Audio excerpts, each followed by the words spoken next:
Hey everybody, welcome back to Reviews with Faye Renee. I am Faye Renee. Well, today we're going to review that film that everybody's been talking about, Where the Crawdads Sing.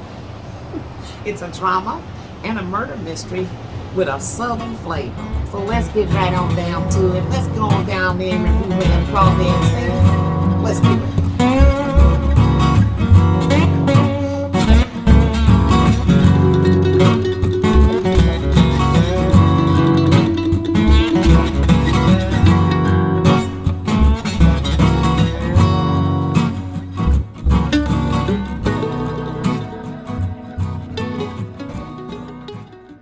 Hey now, Where the Crawdads Sing was co-produced by Reese Witherspoon, jump back y'all, little Reese done grew up, and Lauren Neustadter. It was directed by Olivia Newman. Now, the screenplay was adapted by Lucy Alibar from the 2018 best-selling book Where the Crawdads Sing, written by Delia Owens. Y'all see a theme here? Hello? Yes, all women. Yay! Moving on up. Okay, now, first off, just so you know, crawdads, or crayfish as they are more commonly known, cannot sing, but rather it is a sentiment in the film whereby the main character, a young girl by the name of Catherine Clark, better known as Kaya, is told by her friend Tate to go down in the marsh, way down there where the crawdads sing, which just meant that that's where she would find the animals and other critters in their most natural state, still behaving in the wild in their natural habitat as they should. Spoiler alert, spoiler alert. I'm sorry. I'm going to have to do a spoiler review. So it's not totally spoiled, but I am going to give away a lot. So turn it off now if you don't want to hear the spoiler.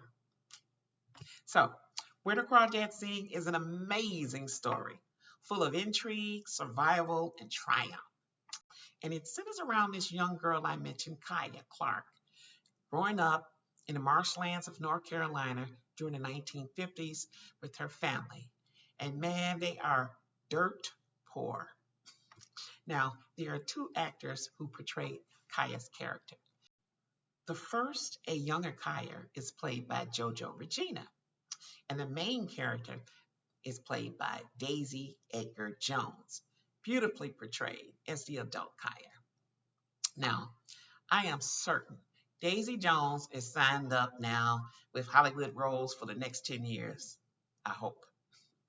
Her style of acting is so natural. It's just like you're watching her through the lens of the camera, living her everyday life, and it's not a movie. So as the Clark family is struggling to survive not only the harsh conditions of the marsh, but even harsher conditions right at home under the rule of an abusive and alcoholic father, played by Garrett Dillahunt, Paul, who's just getting worse over time.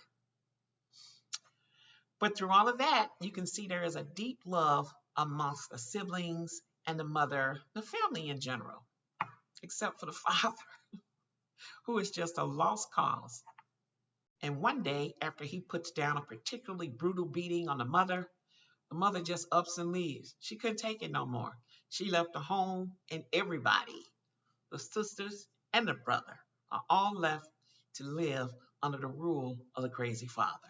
After a few years, things got even worse, and one by one, all of Kaya's two sisters and her brother leave home. Everyone leaves, except Kaya, who really has no choice at her age. She's very young. She's the youngest. So she has to stay there and learn how to live with her father. Kaya learns how to survive in that house with her father and survive in nature. But one day, even the damn father leaves. Can you believe that? Everyone has left her now, and she's all alone and only about 10 years old. This scars Kaya greatly, as you can imagine. And in the nearby fictional town of Barkley Cove, she becomes sort of a spooky legend known as the Marsh Girl. You know how people do that. They just started thinking of her as a little weird girl out there, isolated, living alone from everything and everybody. So check this out. Here is where the story takes off in the survival direction, because this tough little marsh girl is now completely alone in the family's home, back in the bush, surrounded by a beautiful lake and all the wild creatures that reside there. But Kaya is really smart, and she finds a way to sustain herself by digging for mussels around the marsh and taking a family little small motorboat into town where she sells the mussels for food and gas for the little boat. Thank God she did have a few angels in that ratchet town looking out for her, like the grocery store owners, Mabel and James Madison, a nice black couple played by Michael Hyatt and Sterling Macer Jr., who kept Kaya's secret and made sure the little girl was safe. Now, Kaya was too ashamed to go to school in town with the townies to get a real education, so she just kept herself out in the marsh. But you know, that little marsh girl grew up into a beautiful young woman who spends most of her days just taking care of her little family home out there, hoping her mother's going to return and her sisters and brothers. But that's another story. So, from the time her father left, her favorite pastime was sketching local creatures, making drawings, beautiful drawings, especially of birds and butterflies, practically every animal in the marsh she could discover. And her drawings were creative and realistic. Turns out Kaya was a natural artist, and that was her calling. So one day, while out in the boat, Kaya meets a really nice young man from town named Tate Walker. He's portrayed by Taylor John Smith. Tate and Kaya end up becoming best friends, and they see each other regularly, and of course, they fall in love. Kaya couldn't have been happier. Up to now, this young man was the best thing that ever happened to her, especially since Tate supported all of her natural abilities and talent. He even taught Kaya how to read and write, and he brought the world to her in that little house back in the marsh in the form of books.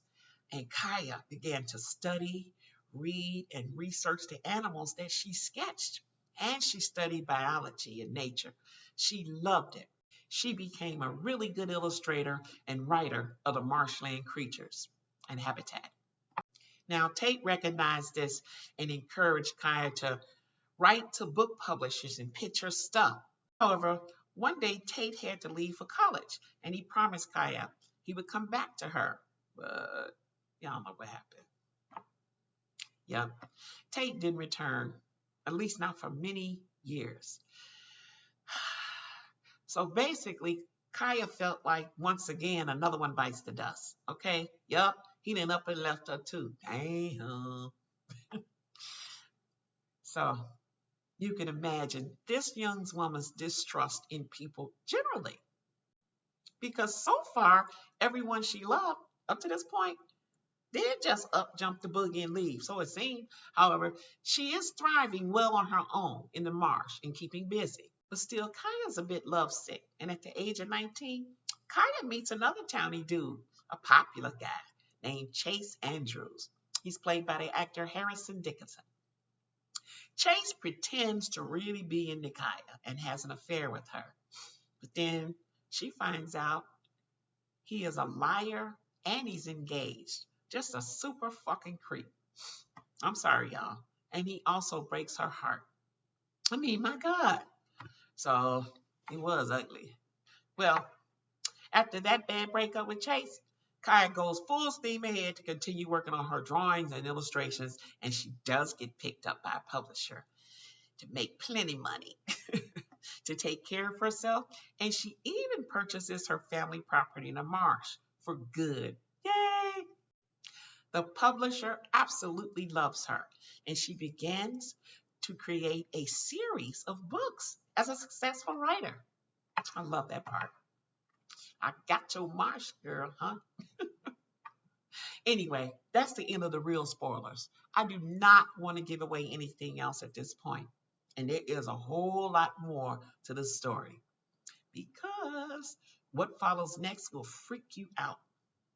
So I will tell you that someone murdered that asshole boyfriend Chase.